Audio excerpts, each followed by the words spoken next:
G Kannada ವಾಹಿನಿಯಲ್ಲಿ ಪ್ರಸಾರ ಕಾಣುತ್ತಿರುವ ಅಮೃತಧಾರೆ ಧಾರಾವಾಹಿಯಲ್ಲಿ ಭೂಮಿ ಆರೋಗ್ಯ ಹದಗೆಟ್ಟಿದೆ. ಕೆಲವು ದಿನಗಳ ಹಿಂದಿನ ಎಪಿಸೋಡ್ನಲ್ಲಿ ಗೌತಮ್ ದೇವಾನ್ ಅವರು ಎಚ್ಚರ ತಪ್ಪಿ ಬಿದ್ದಂತೆ ತೋರಿಸಲಾಗಿತ್ತು. ಅದಾದ ಮೇಲೆ ಗೌತಮ್ ಮತ್ತು ಭೂಮಿಕಾ ಇಬ್ಬರು ಬ್ಲಡ್ ಟೆಸ್ಟ್, ಹೆಲ್ತ್ ಚೆಕಪ್ ಮಾಡಿಸಿದ್ರು.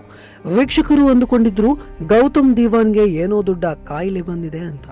ಆದರೆ ಇದರಲ್ಲಿ ಆಗಿದ್ದು ಉಲ್ಟಾ. ಭೂಮಿಕಾಗೆ ಸ್ತನ ಕ್ಯಾನ್ಸರ್ ಇರುವುದಾಗಿ ರಿಪೋರ್ಟ್ ಬಂದಿದೆ. ಇದೀಗ ಭೂಮಿ ತನಗಿರುವ ಕಾಯಿಲೆ ಬಗ್ಗೆ ತಿಳಿದು ಕುಗ್ಗಿ ಹೋಗಿದ್ದಾಳೆ. ಮಲ್ಲಿ ಎಂಟ್ರಿಯಾಗಿದೆ.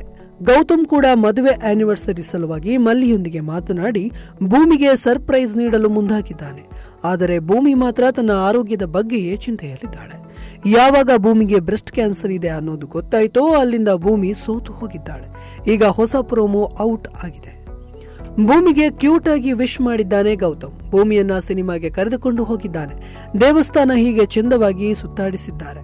ಹೆಚ್ಚಂದ್ರೆ 5 ತಿಂಗಳು ಜೀವಂತ ಇರಬಹುದು ಅಂತ ವೈದ್ಯರು ಹೇಳಿದ್ದಾರೆ. ಭೂಮಿಕಾ ಇದನ್ನೇ ಕೇಳಿ ದುಃಖಿತರಾಗಿದ್ದಾರೆ. ಪತಿಗೆ ಹೇಳಲಾಗದೆ ಒದ್ದಾಡ್ತಾ ಇದ್ದಾಳೆ. ಅದೇನೇನೋ ಸರ್ಕಸ್ ಮಾಡ್ತಾ ಇದ್ದಾಳೆ. ಆದರೆ ಇದನ್ನೆಲ್ಲ ನೋಡುತ್ತಿರುವ ವೀಕ್ಷಕರು ಮಾತ್ರ ಧಾರಾವಾಹಿ ನಿರ್ದೇಶಕರಿಗೆ ಸಿಕ್ಕಾಪಟ್ಟೆ ಬೈಯುತ್ತಿದ್ದಾರೆ. ಧಾರಾವಾಹಿ ಇನ್ನೇನು ಮುಗಿಯುತ್ತದೆ. ಕೆಡಿ ಜಯದೇವಿಗೆ ಶಿಕ್ಷೆಯಾಗುವುದು ಬಾಕಿ ಇದೆ ಎಂದೇ ವೀಕ್ಷಕರು ಭಾವಿಸಿದ್ರು. ಆದರೆ ಮಧ್ಯೆ ನಾಯಕಿ ಭೂಮಿಕಾಗೆ ಬ್ರೆಸ್ಟ್ ಕ್ಯಾನ್ಸರ್ ಬಂದಿರೋದನ್ನ ವೀಕ್ಷಕರು ಸಹಿಸುತ್ತಿಲ್ಲ.